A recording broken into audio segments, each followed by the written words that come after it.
بصرہ میں سب جگہ یزید کی بیعت شروع ہو گئی. اب مسئلہ آ جاتا تھا مدینے کا، اور یہ چاروں بڑے صحابہ مدینے میں تھے.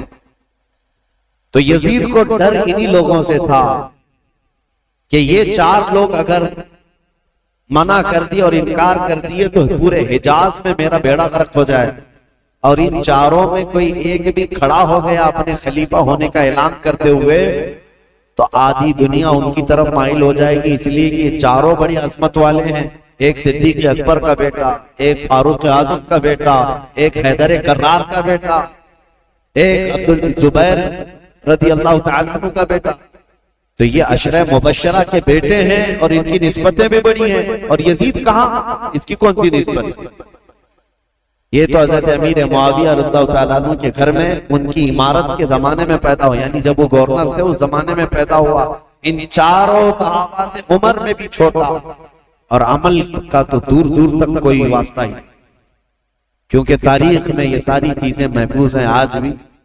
یزید دن رات عیاشی میں مبتلا رہا، کیونکہ اس نے عمارت دیکھی تھی اور مالداری دیکھی تھی، جس کی وجہ سے اس کے فسق و فجور کا سب بعد میں لوگوں کو پتا چلا. جب وہ تخت پر بیٹھا، بندروں کو کھلانا، نچانا، کبوتر بازی کرنا اور باندیوں سے اور غلاموں سے رقص کروانا، یہ ساری چیزیں اس کے ساتھ موجود تھی.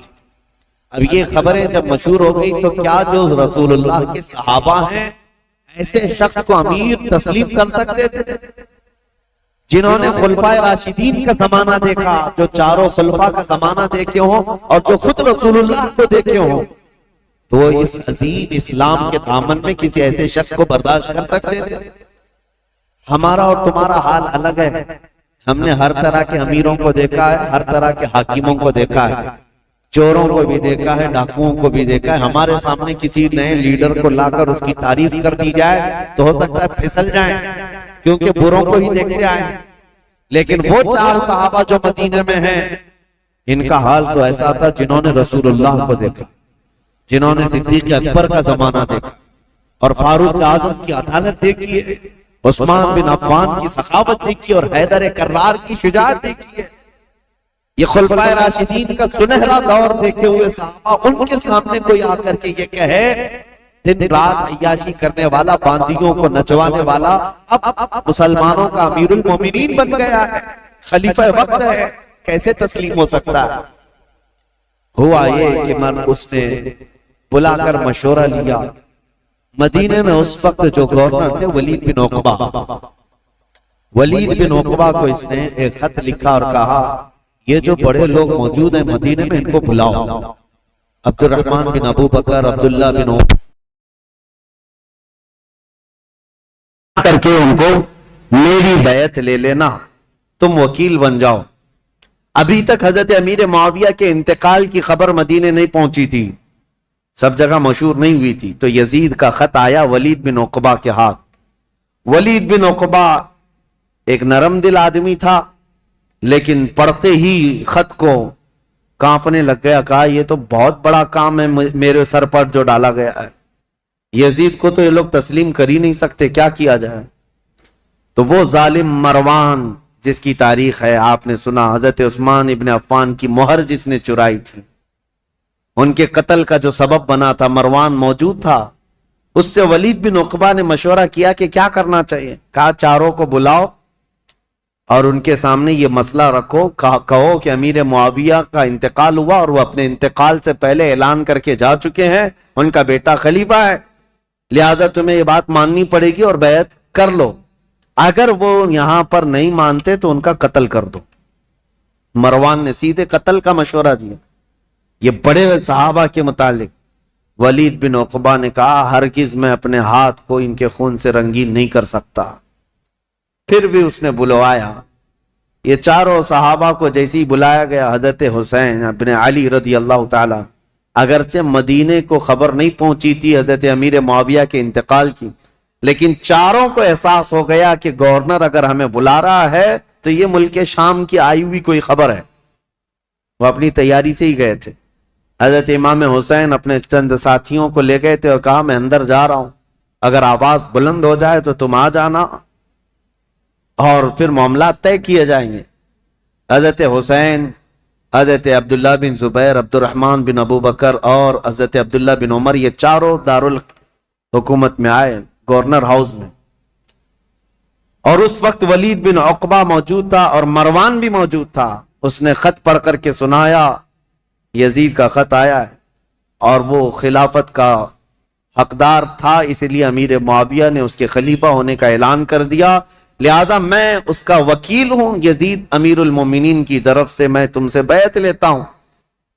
حضرت عبد الرحمن بن ابو بکر وہ موجود تھے، اور یہ دونوں صحابہ عبداللہ بن زبیر، عبداللہ بن عمر، یہ کھڑے ہو گئے، کہا ہمیں ایک دن کی مہلت دے دو، ایک دن کی مہلت دے دو۔ وہ نکلے، حضرت امام حسین کو اس نے پکڑ لیا، کہا، کیونکہ اسے پتا تھا کہ اب یہاں مضبوط خلافت کا کوئی دعوے دار ہے تو حضرت علی کے بیٹے ہو سکتے ہیں، کیونکہ ان کی طرف پوری دنیا مائل تھی۔ حضرت امام حسین سے پوچھا تو حضرت امام حسین نے کہا، سب سے پہلی بات تو یہ ہے کہ ہم جیسوں کو یہ زیب نہیں دیتا کہ یزید جیسا شخص خلافت کے تخت پر بیٹھ جائے، ہمیں یہ زیب نہیں دیتا کہ ایسی کوئی خبر بھی ہم سنیں، کیونکہ یہ تخت خلافت کسی بادشاہ کا نہیں، یہ رسول اللہ کی نیابت کا ہے۔ رسول کریم صلی اللہ تعالی علیہ وسلم کی سنتیں جس کے اندر نہیں، وہ ان کی نیابت کیا کر سکتا ہے؟ تو ولید بن عقبہ نے کہا معاملہ گرم ہو جائے گا، حسین تو تیار نہیں۔ پھر کہا نہیں، آپ کو تو بیعت کرنا ہوگا۔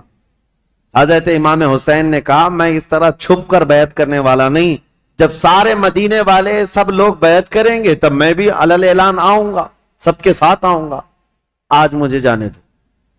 ولید بن عقبہ نے ان کو بھی جانے دیا، ٹھیک ہے۔ جیسے ہی یہ گئے، مروان بن حکم کھڑا ہوا اور کہا ولید بن عقبہ کو، کہا کہ تو نے بہت بڑا موقع گنوا لیا، آج ان کو قتل کر دینے کا سب سے بہترین موقع تھا، تو گنوا لیا، اور تو آج ان سے بیعت نہیں لے سکا۔ مروان کہہ رہا ہے دیکھ لینا زندگی بھر اب تجھے حسین سے بیعت کبھی نہیں مل سکی، ایک بار وہ یہاں سے جا چکے ہیں، حسین کبھی بھی بیعت نہیں کر سکتے، تیرے لیے اچھا موقع تھا۔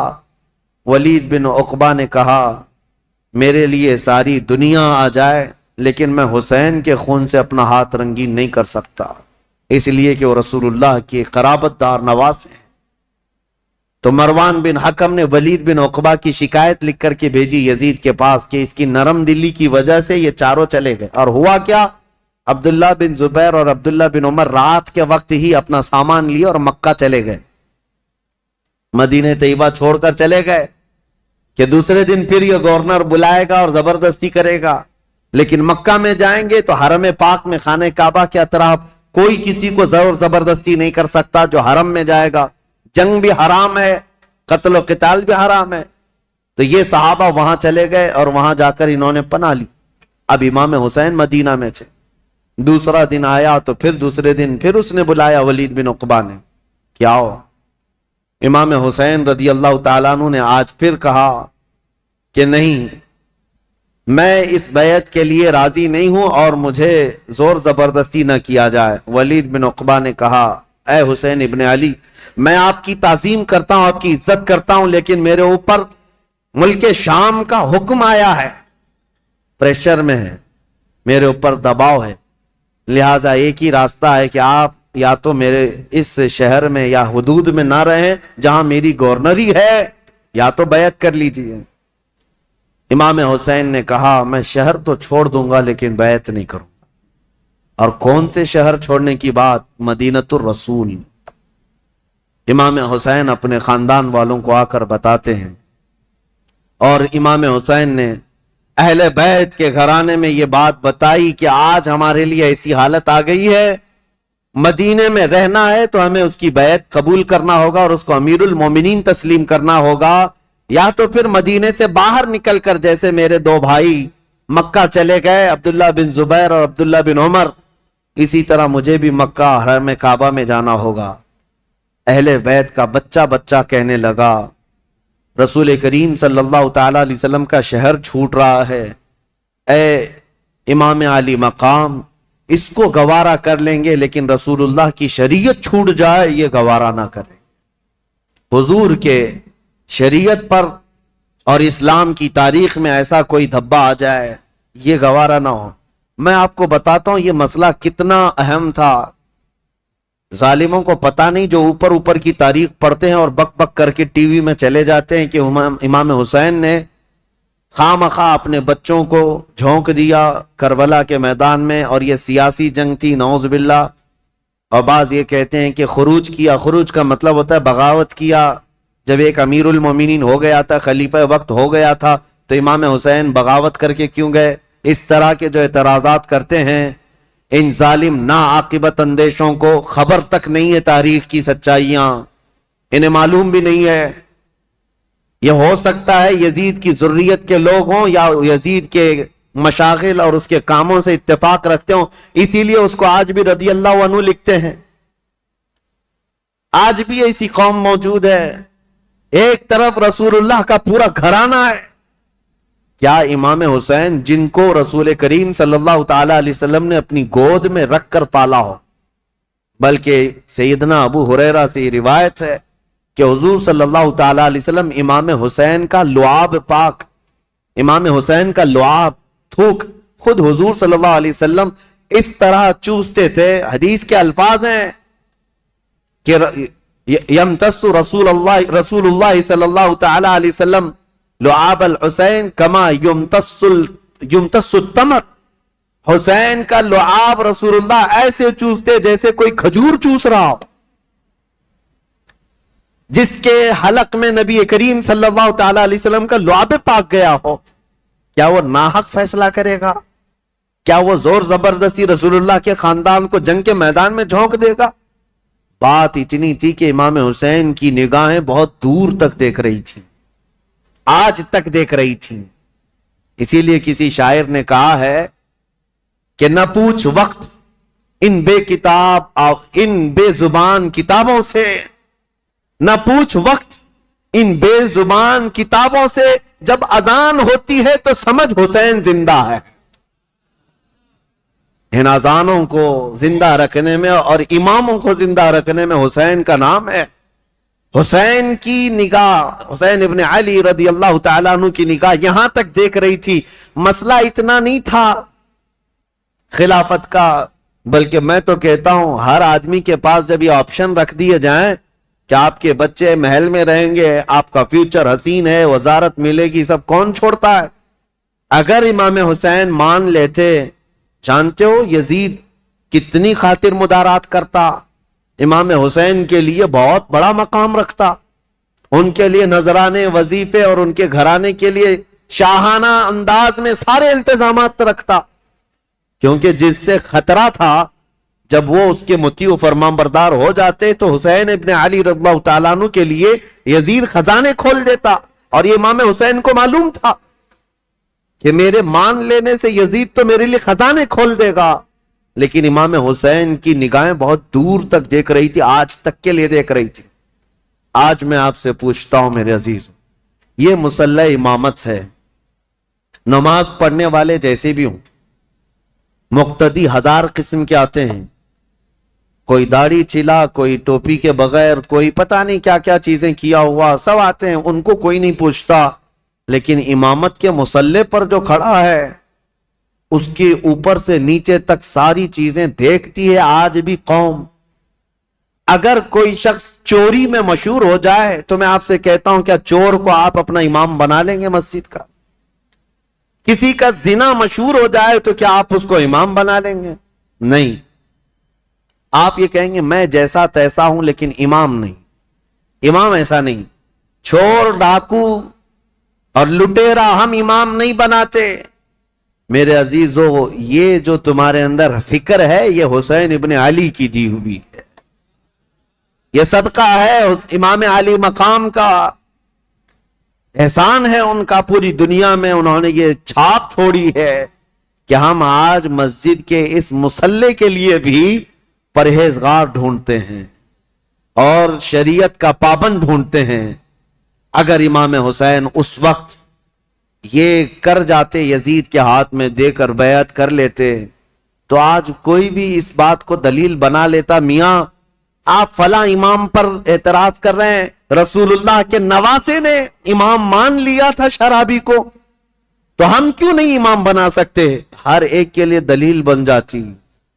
اسی لیے میرے عزیزو، خالی وہ وقتی جنگ نہیں تھی، قیامت تک کے لیے فیصلہ تھا، قیامت تک کے لیے دلیل بننے والا تھا ان کا عمل۔ اسی لیے امام حسین کو بہت بڑا فیصلہ لینا پڑا، بہت بڑا فیصلہ لینا پڑا۔